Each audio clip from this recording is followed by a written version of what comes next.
We're continuing with the 3 minutes of Tehillim. We're up to Perek Yud Ches. And in Perek Yud Ches, it's very unique Perek. It's very long. It's one of the longest prakim in the first two Sfarim of Tehillim at 51 psukim.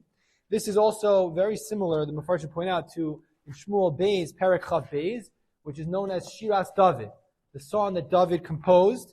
And the Radak points out that it's really the same inyan, it's the same idea.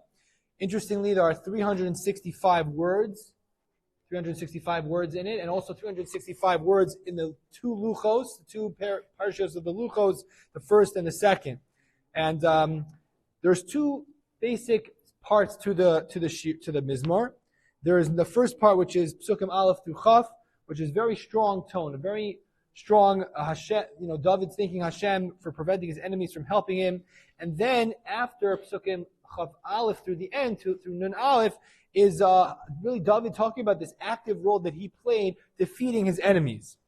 Now, we always try to find psukim that we may be more familiar with. So, towards the end, a pasuk which you may be familiar with from this Perek is Magdil Yishuos Malko V'Osa Chetzel Limshicho LeDavid Ulozaru Adolam. The last pasuk, right, is Hashem who magnifies the salvation of his king, and it does kindness to his anointed one, to David, his offsprings forever. Now this, as I mentioned to you, shares a lot of similarities with Shmuel Bey's Perek Chav Beis. In Tehillim it says Magdil Yishuos Mako, but in Shmuel Bey's it says Migdol. Migdol is the tower, right? The tower of Hashem. Without getting into all the differences and when we say what and why and that, but that's something we may be familiar with. Just to highlight something interesting and to glean some inspiration from it.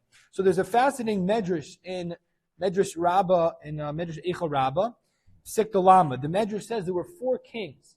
And those 4 kings, that says, is a reference in Eicha, that they didn't believe. Lo ha'aminu malchi aretz. They didn't really have true faith. And it lists 4 kings.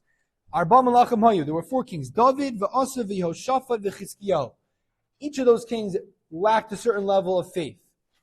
It starts off with David. David says, Erdov oivei v'asigim. My enemies will run away from me. I'll chase after my enemies.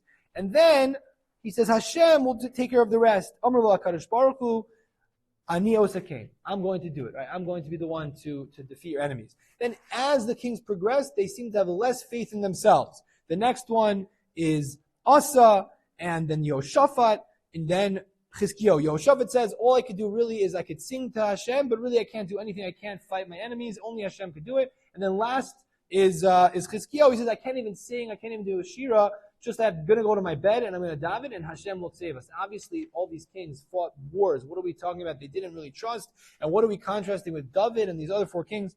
So perhaps we think of bitachon, as trust in Hashem, as a passive thing. We just trust and Hashem does.